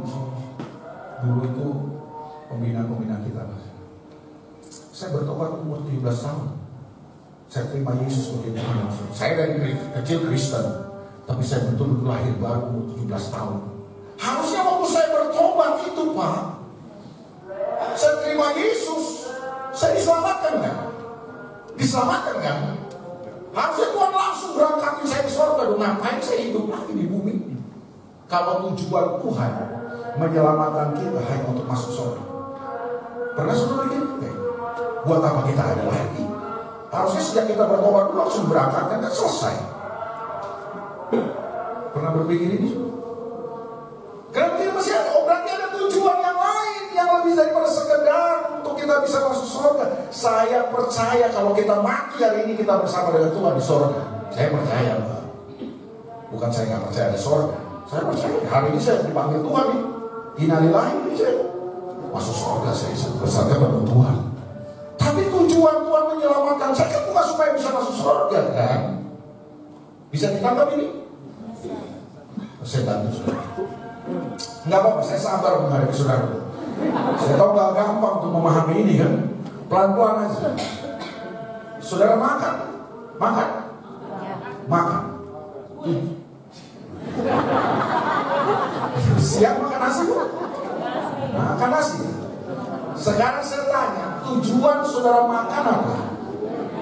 Kenyang. Haleluya. Katakan sama-sama kenyang. Oke. Karena tujuan kita makan kenyang, makanya kita makan banyak kan? Kalau belum kenyang, tambah. Kenapa? Karena tujuan makan kenyang. Yang kedua kemungkinannya kalau tujuan makan kenyang, kita makan apa aja kita makan, yang penting batu direndam kita makan. Apalagi lagi lapar, masa bodoh yang penting kenyang. Kita nggak tahu padahal batu itu yang direndam. Kasih bumbu rendang aja batu kan, kita makan. Karena tujuan makan yang penting. Yang ketiga kemungkinannya kalau kita tujuan makan kita kenyang, kita makan gak kenal waktu. Jam 7 malam kita makan kenyang. 4 jam kemudian karena menurut ilmu medis begitu, metabolisme itu jadi 4 jam kita lapar lagi kan, jam 11 malam Perut sudah memanggil lagi, saudara. Karena tujuan makan kita adalah kenyang, maka kita ke dapur, kita cari Indomie selera. Karena yang paling praktis dan gampang, kita makan Indomie. Habis makan Indomie kenyang, kita ngantuk tidur. Jam 3 malam kita kebangun, aduh lapar lagi, kita makan lagi. Karena tujuan makan adalah, pertanyaan saya, tolong dijawab dengan cerdas. Apakah tujuan makan kenyang?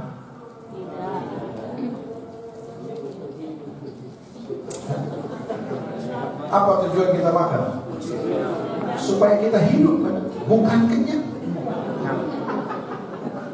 Kenyang itu akibat dari makan. Bisa diterima? Sama dengan masuk surga. Masuk surga bukan tujuan. Masuk surga itu akibat dari kekristenan kita. Karena kita percaya Yesus, kita punya juru selamat yang namanya Yesus Kristus. Kita punya Tuhan Yesus Kristus. Kalau kita mati, kita masuk. Itu akibat, bukan tujuan. Tujuannya apa?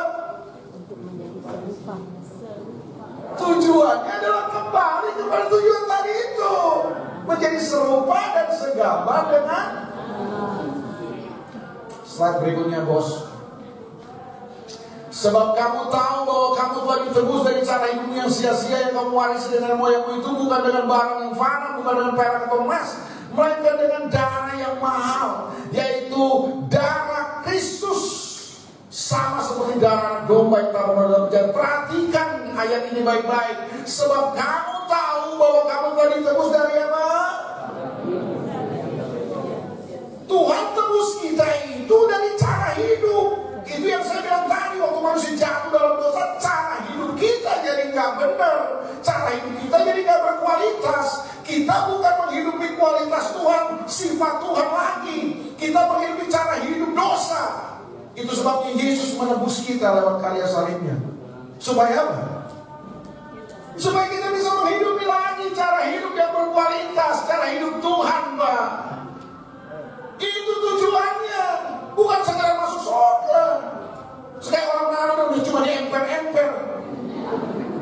Hei, kita bercanda, kita main-main dengan kekristenan kita. Makanya itu yang kita temukan. Orang Kristen Senin sampai Sabtu kita bercanda dalam hidup, kita main-main, kita sembarangan. Hari Minggu saya ke gereja. Supaya apa? Mati masuk surga. Hei, yang benar dong. Masa kekristenan kayak begitu? Beda lah. Itu karena kita gagal memahami tujuan Tuhan buat kita. Kita gagal menemukan tujuan penciptaan Tuhan buat kita. Kita gagal menemukan tujuan penebusan Tuhan buat kita. Lagi kita bercanda, kita main-main dalam kisah kita. Senin sampai Sabtu kita korupsi, kita maki-maki orang, kita tempelin istri, kita ceritain orang, kita gosipin orang. Hari Minggu kita nyanyi, kita bikin dia masuk surga kalau mati. Itu sebab kita gak berkualitas, Pak. Kita gak bertanggung jawab dalam kehidupan kita.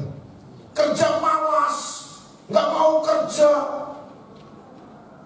Kita gak bertanggung jawab dalam pekerjaan, mau gaji besar. Itu kita temukan tuh banyak orang sakit begitu modelnya. Tapi kalau mati, kita masuk surga. Apaan kita ini? Saya pelajari Alkitab dan saya tidak menemukan kualitas kekristenan seperti itu. Tuhan tebus saudara dan saya dengan karyanya. Bukan dengan emas dan perak, tapi dengan darah yang mahal. Bukan sekedar supaya kita bisa masuk surga, tapi supaya kita bisa menghidupi kembali sebuah kehidupan yang berkualitas. Jadi suami yang berkualitas, jadi istri yang berkualitas, jadi orang tua yang berkualitas, jadi hamba Tuhan yang berkualitas. Saya nggak ngomong soal bagusnya khotbah, tapi saya sedang bicara tentang kualitas kehidupan yang kita hidupi. Buat apa kita bagus khotbah? Tapi ada banyak kepalsuan yang kita simpan. Buat apa? Buat apa kita kaya raya banyak uang tapi kita sombong, kita remehkan orang? Buat apa kita sukses tapi kita angkuh? Buat apa? Kita banyak uang tapi pelit, tamak, serakah. Buat apa? Itu bukan kualitas Tuhan. Makanya kalau kita nggak ngerti tujuan ini, orang Kristen cuma diajar sukses, kaya, diberkati. Tapi kita nggak berkualitas hidup kita. Nggak ada bedanya kita dengan orang di luar. Orang di luar kalau soal kaya banyak uang lebih banyak lagi kadang-kadang mereka mungkin. Yang sukses banyak mereka. Tapi kan bukan itu kan. Apa yang membedakan kita dengan mereka? Kita bukan sekedar sukses. Kita bukan sekedar kaya. Kita bukan sekedar berbuat baik. Kita adalah orang-orang yang menghidupi kualitas Tuhan dalam hidup kita. Beda. Makanya kalau kita didik jemaat kita yang begini, jemaat kita jadi guru, jadi pegawai negeri, beda Pak. Cuma sekarang ini kita susah membedakan kan. Pegawai negeri Kristen sama pegawai negeri yang lain sama. Yang lain korupsi, ya kita juga korupsi. Yang jadi guru juga begitu, sama. Apa bedanya kita? Karena kita cuma ajarin, yang penting percaya Yesus, hari Minggu masuk gereja, kasih perpuluhan, kasih persembahan, mati masuk surga. Kita cuma ajar-ajar itu.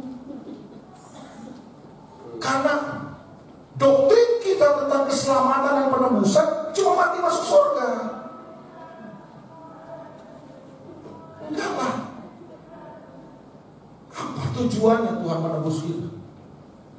Dengan darahnya yang mahal, supaya kita bisa kembali menghidupi kualitas Tuhan, kembali kepada tujuan Tuhan sendiri. Lihat, masuk surga bukanlah tujuan inti dari kesakitan, melainkan cuma akibat dari kesakitan. Kalau tujuan penebusan Tuhan buat manusia hanya membawa kita bisa ke surga, dari sejak awal Tuhan ciptakan kita dan kita taruh surga. Pertimbangan hal ini supaya pengajaran kita berbeda Pak. Kita nggak cuma ajar-ajar mati masuk surga Pak. Karena surga itu menurut saya itu konsep agama sebenarnya. Saya nggak anti surga. Saya kan percaya, saya hari ini mati saya percaya pada Tuhan surga. Mau namanya Firdaus lah surga sama. Buat saya cuma pengertian aja. Ada orang bukan surga Pak Firdaus ya sama aja. Firdaus mana yang surga saya nggak tahu. Saya belum pernah ke sana. Kalau saya ke sana saya kasih tahu. Kan ada yang pertanyaan gitu kan, Firdaus itu mananya surga? Waduh, saya belum pernah ke sana, saya nggak tahu. Ntar kalau saya ke sana, saya kasih tahu. Kita tuh kadang-kadang nanyanya kan yang nggak substansi ya, yang aneh-aneh gitu yang kita tanya. Ya nggak apa-apa lah.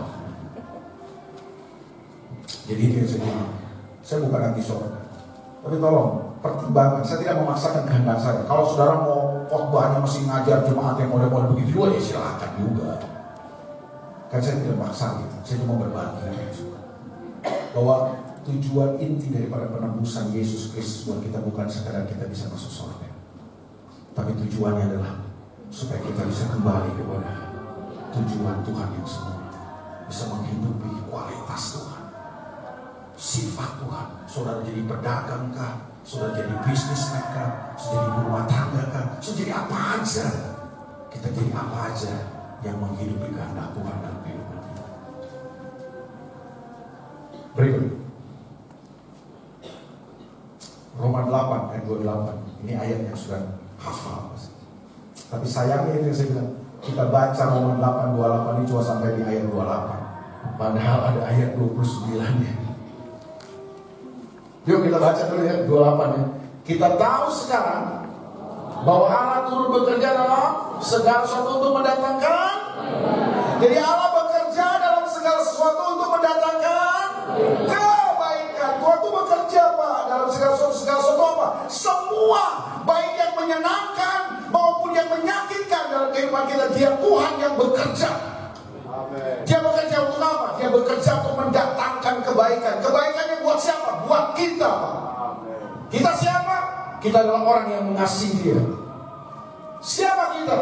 Kita adalah orang-orang yang terpanggil sesuai dengan rencana. Katakan sama-sama, terpanggil sesuai dengan rencana. Jadi waktu Tuhan panggil saudara dan saya, Dia bukan tanpa maksud. Dia panggil kita bukan iseng. Dia panggil kita bukan tanpa rencana. Dia panggil kita dengan rencananya. Amin. Jadi Allah bekerja dalam segala untuk Kebaikan ini buat siapa, Bu?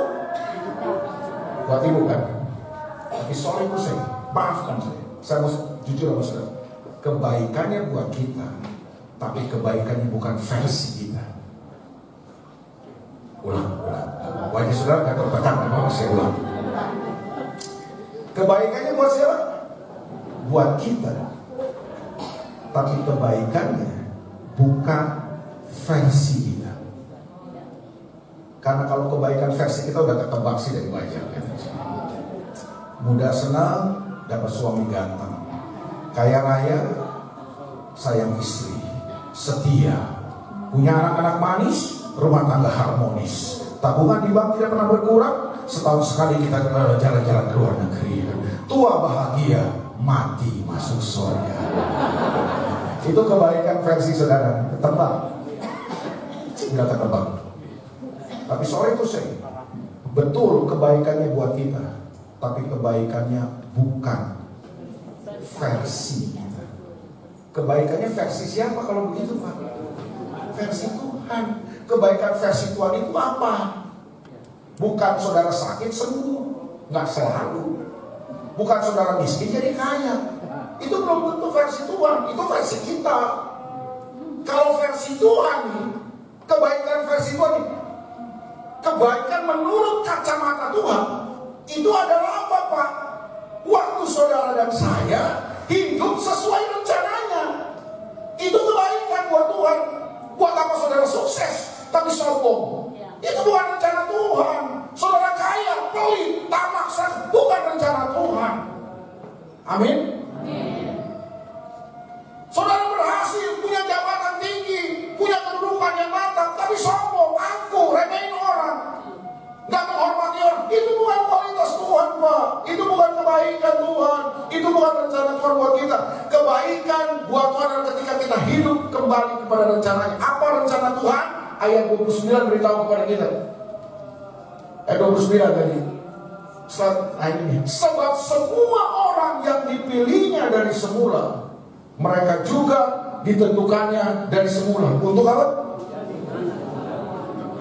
Untuk masuk surga. Hah? Untuk apa? Itu rencana Tuhan. Kalau saudara dan saya jadi serupa dan segambar dengan Dia, itulah rencana Tuhan buat kita. Amin. Bukan sekedar sukses tuh. Makanya kita nggak ngajarin sukses yang kosong. Kalau sukses-sukses kan yang para motivator di dunia ada. Kita beda. Bukan sekedar sukses, bukan sekedar kaya. Menjadi serupa dan segambar dengan Tuhan. Hidup dengan kualitas sifat karakter Tuhan. Itu kebaikan Tuhan. Makanya seringkali Tuhan izinkan masalah datang tuh. Supaya bukan supaya saudara menderita, bukan supaya saudara susah, bukan. Tuhan izinkan masalah datang supaya kita bertumbuh makin lagi makin serupa Kristus. Ada beberapa orang yang kesombongannya mesti dipatahkan, Pak. Itu kalau nggak dipatahin, sombong terus, Pak. Makanya Tuhan seringkali izinkan bangkrut. Bukan karena Tuhan mau bangkrutin saudara, bukan. Karena buat Tuhan ini bangkrut lebih baik nih. Karena waktu dia bangkrut dia bisa sadar, oh saya nggak boleh sombong. Saya udah ketemu dengan orang-orang kayak begini, udah ketemu. Waktu masih kuat, gagah, kaya, sukses, sombongnya ditanggung. Pendeta datang aja dia ngomong, sibuk lah, gak ada waktu lah. Ajudan bilang, Pak, ada hamba Tuhan mau datang. Ajudan, saya ada waktu. Sibuk bilang, sekarang gue kasih amplop. Dia pikir hamba Tuhan cuma butuh amplop. Sombong, Pak. Masih kaya, jaya ya kan. Satu kali Tuhan izinkan bangkrut, habis. Pendeta datang. Pak, ada pendeta. Oh ya, suruh masuk. Nggak sibuk, Mama sibuk.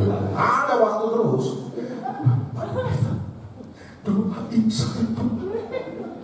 Oh, doa hancurkan saya. Tuhan.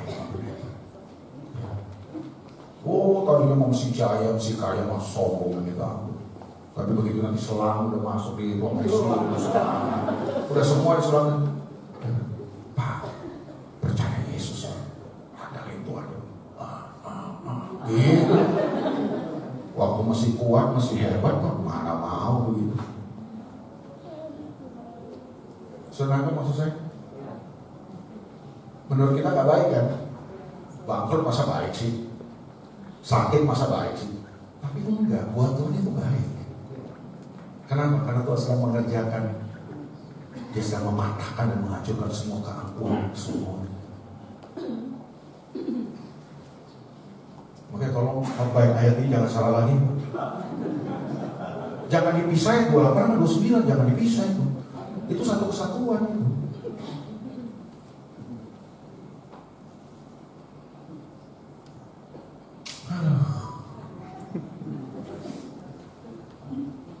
Dua Korintus 3:18.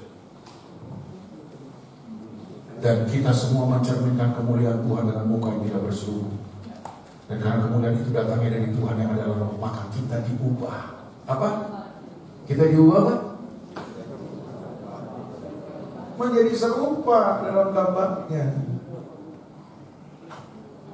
Bukan masuk surga. Kita terus aja masuk surga dulu. Oke? Dalam kemuliaan yang semakin besar. Yang berikut. Ini narasi yang keempat. Narasi yang terakhir.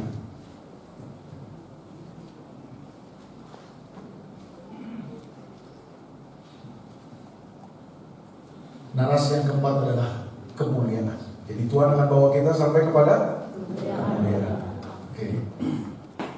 Bergembira Allah itu sekalipun sekarang ini seketika harus berduka cita kalau berbagai-bagai pencobaan. Maksud semuanya itu ialah untuk membuktikan kemuliaan imanmu yang jauh lebih tinggi nilainya daripada emas yang fana yang diuji kemuliaan dengan api, sehingga kamu memperoleh puji-pujian dan kemuliaan kalau pada hari Yesus Kristus menyatakan dirinya. Jadi Tuhan menebus kita untuk apa? Kita dibawa kembali kepada kemuliaannya. Dari kemuliaan kepada kemuliaan lewat proses. Terus slide berikutnya. Nah, inilah tujuan akhirnya, the end daripada kekristenan kita. Bukan sekedar masuk surga dan bersenang-senang selama-lamanya, tapi kita akan memerintah bersama dengan Kristus. Katakan sama-sama, memerintah dengan Kristus. Masih ingat syarat untuk memerintah tadi? Di awal, Kejadian 1:26, serupa dan segambar dengan Dia. Kalau nggak serupa dan segambar dengan Dia, nggak bisa memerintah kita. Bagaimana kita bisa memerintah? Harus kembali serupa dan segambar dengan Dia. Amin. Makanya orang kalau mau memerintah, mau berkuasa tanpa keserupaan dengan Kristus, ambil. Manusia waktu jatuh dalam dosa mau berkuasa. Hasrat berkuasanya masih ada, hasrat pemerintahnya masih ada, tapi keserupaan dengan Kristus tidak ada. Makanya terjadi otoriter, diktator. Jadi suami mau memerintah di rumah tanpa keserupaan dengan Kristus, yang muncul istri-istri yang terluka gitu. Istri yang penuh dengan luka, tersakiti. Karena suami mau menang sendiri. Suami otoriter, mau berkuasa tanpa keserupaan dengan Kristus, hancurlah. Yang dihasilkan cuma istri-istri seperti lagu Etaria Sonata. Lihatlah tanda merah di pipi, bekas gambar tanganmu, sering kau lakukan bila kau marah, menutupi salah. Jadi suami udah salah, mau benar terus, nggak mau disalahin, gampang sih. Bekas tandanya. Makanya kemudian istrinya teriak nangis, pulang saja aku pada ibuku atau ayahku. Jadi ibu sama bapaknya udah pisah. Makanya ibu atau ayah.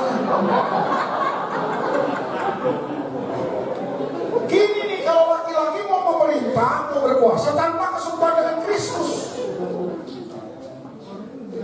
Tapi sebaliknya ada istri-istri juga yang mau memerintah di rumah. Tapi nggak ada keserupaan dengan Kristus. Mau mendominasi suami. Papa kepala, betul. Alkitab bilang papa kepala. Tapi jangan lupa papa, mama leher. Jadi kepala digerakkan oleh mama bilang apa Pak Ustaz? Banyak tuh istri yang akhirnya jadi komandan di rumah, jadi kapten ya di rumah. Suami dingin, kamu gak becus nih dulu. Mami jenggu, mami preman. Nih, papi gak becus. Akhirnya yang muncul adalah suami-suami yang tua sebelum tua, mati sebelum mati. Pernah lihat laki-laki yang mati sebelum mati? Tua, belum tua tapi udah tua. Stres dia bang. Punya istri yang sok kuasa di rumah tanpa keserupaan dengan Kristus. Di gereja ada pendeta-pendeta yang mau kuasa, sok kuasa tanpa keserupaan dengan Kristus. Pecah makanya gereja. Di pemerintahan ada pemerintah pejabat-pejabat yang mau memerintah tanpa keserupaan dengan Kristus. Korupsi makanya. Cuma kepentingan diri sendiri. Janji tinggal janji. Rakyat buat menderita, yang penting saya kaya. Itu karena manusia mau berkuasa tanpa keserupaan dengan Tuhan. Gak bisa. Kalau sudah memerintah, serupa dan segala dengan Tuhan. Karena tanpa keserupaan dengan Tuhan kita gak bisa berkuasa dengan Tuhan. Nah, kita di ujung akhir hidup kita ini akan memerintah bersama Kristus. Kita bukan holiday kekal, bukan senang-senang kekal, bukan liburan kekal. Kita ngajar kadang-kadang, bahkan kita diajar betul. Nanti masuk surga kita senang-senang, nyanyi selama-lamanya. Apa nggak serak surah kita nyanyi terus? Orang itu cuma dia nyanyi karena kita akan nyanyi selama-lamanya di kekekalan katanya. Makanya orang itu jago nyanyi cuma yang hancur dalam kehidupan. Kita nggak jago hidup, kita cuma jago nyanyi. Oh, kalau soal nyanyi-nyanyi juara-juara idol itu orang Kristen banyak tuh. Karena kita belajar nyanyi. Karena selama-lamanya kita nyanyi katanya. Bayangkan saudaraku, ngawur banget pengajaran kita kan. Kita akan senang-senang, memang betul dalam kekayaan kita senang, tapi bukan untuk senang-senang. Kita untuk apa? Memerintah. Kita baca di Wahyu 22. Itu kan saya bilang dari kejadian sampai Wahyu. Kejadian 1 ayat 26. Tuhan menciptakan manusia serupa dan segambar dengan dia supaya manusia bisa radah, bisa memerintah, bisa berkuasa di bumi ini. Nah ini pasal terakhir dari Alkitab kita, Wahyu 22 ayat 5. Udah gak ada pasal lain Pak, udah gak ada Wahyu 23, udah gak ada. Sudah buka lagi Pak. Ini cuma 22 Pak Wahyu. Ini pasal terakhir Pak. Nanti saudara baca, tentu saudara percaya saudara udah tahu lah, saudara kan hamba Tuhan udah tahu Wahyu 21 ayat 22 itu kan. Itu di end hidup kita kan. Langit baru, bumi yang baru kan. Rasul Yohanes bilang gini, lalu aku melihat langit yang baru dan bumi yang baru. Betul ya? Dan aku melihat Yerusalem baru. Apa? Apa? Kurang kencang apa? Kurang kencang. Yerusalem baru turun dari surga. Berarti sekarang Yerusalem baru ada di mana? Di surga. Nanti akan kemana? Langit baru, bumi baru. Di situ kita akan bersama dengan Tuhan selama-lamanya. Tahta Allah, Yerusalem baru ada di situ. Ngapain kita di langit baru, bumi baru bersama dengan Tuhan? Ngapain? Ayat 5 bilang begini. Yuk kita baca sama-sama. Wahyu 22 ayat 5. Dan malam tidak akan lagi. Jadi di langit baru bumi tidak ada malam lagi. Jadi kasih tahu sama jemaat-jemaat yang masih suka dengan dunia malam, bertobat. Kamu gak bisa hidup di langit baru bumi baru. Gak ada malam di sana. Yang suka dengan dunia malam bertobat terus. Begitu dong. Kenapa di sana gak ada malam? Terus apa katanya? Dan mereka tidak memerlukan cahaya lampu dan cahaya matahari, sebab Tuhan Allah akan menerangi mereka. Sekarang ini sumber terang kita masih matahari dan lampu. Tapi nanti di langit baru, bumi baru, sumber penerangan kita akan lampu dan matahari. Dah laku lagi. Kenapa kita nggak perlu matahari? Karena Tuhan sendiri yang jadi sumber terang. Matahari hari ini jadi sumber terang yang diciptakan Tuhan.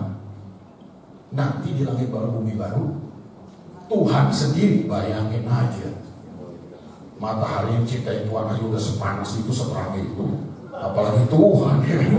Nah, kita nggak perlu lagi matahari, Pak. Tuhan langsung sumber terang kita. Yuk, kalimat lagi kita baca sama-sama dengan suara yang tajam, aktual dan terpercaya. Bisa? Bisa? Bisa? Dengan suara yang apa? Tajam, aktual dan terpercaya. Yuk, kita baca kalimat terakhir. 2, 3. Dan mereka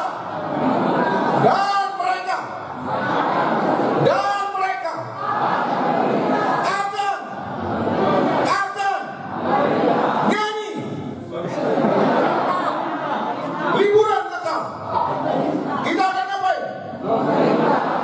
Yang benar saudara, bukannya kita senang-senang jalan-jalan. Kita akan ngapain? Sampai kapan? Sebagai apa? Loh, kita raja yang benar, Pak. Ini gak sesat nih.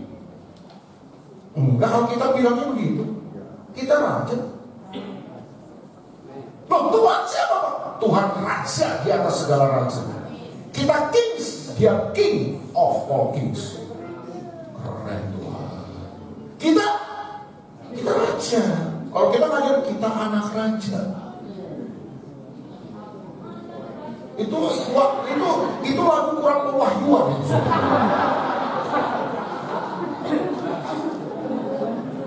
Artinya kalau lagu itu kayak pewahyuan, aku memang raja, engkau memang raja, kita semua memang raja.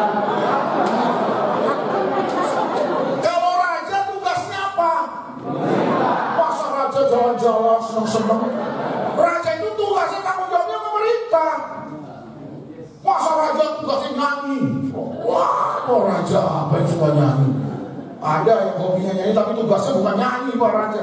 Raja itu memerintah. Amin. Berapa lama kita memerintah? Klop dari Kejadian sampai Wahyu. Ini saya nggak punya waktu banyak aja menjelasin ayat-ayat itu. Tapi Alkitab itu punya benang merah. Itu bukan buku asal-asalan. Dari awal manusia ditetapkan untuk memerintah di bumi sampai kekekalan kita akan memerintah. Makanya hari ini kejarnya jangan kejar sukses, jangan kejar gereja gede. Yang kita harus kejar apa? Keserupaan dengan Kristus. Setiap hari harusnya ini kita bertumbuh, nggak bertumbuh terus rupa Kristus makin muncul. Wah, kalau nggak saudara ngajarin jemaat begini mah hebat jemaat kita. Dia tahu tujuannya. Oh, bukan sekedar sukses, bukan sekedar kaya, bukan sekedar banyak uang, tapi menjadi serupa dan segambar dengan Tuhan. God bless you. Tuhan berkati saudara.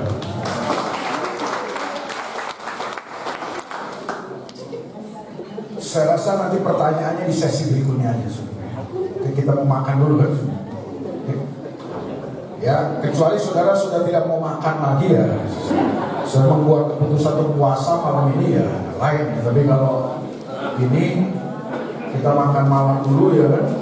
Yuk kita nyanyi dulu satu pujian, kita closing sesi ini. Dan saya berharap kebenaran ini bisa memerdekakan kita. Sekali lagi, kalau ada sesuatu yang saudara merasa tidak pas, tidak setuju, buang aja ke tong sampah. Tapi kalau saudara merasa bahwa ini adalah kebenaran yang kita perlu hidupi, yuk sama-sama dengan kerendahan hati. Setelah gampang untuk bicara depan pendeta-pendeta, saya tahu gak mudah. Karena kita tuh kadang-kadang datang dengan spirit, kita sudah tahu. Kita kadang-kadang datang dengan spirit, saya sudah tahu. Dan sebenarnya banyak yang kita nggak tahu sebenarnya. Saya makanya berdoa dan berharap supaya hari ini sudah terbuka terhadap sesuatu.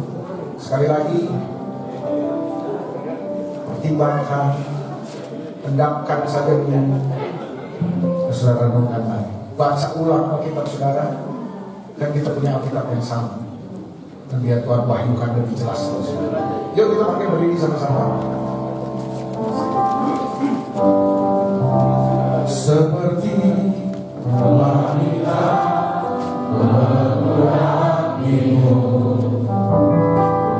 menangis di bawah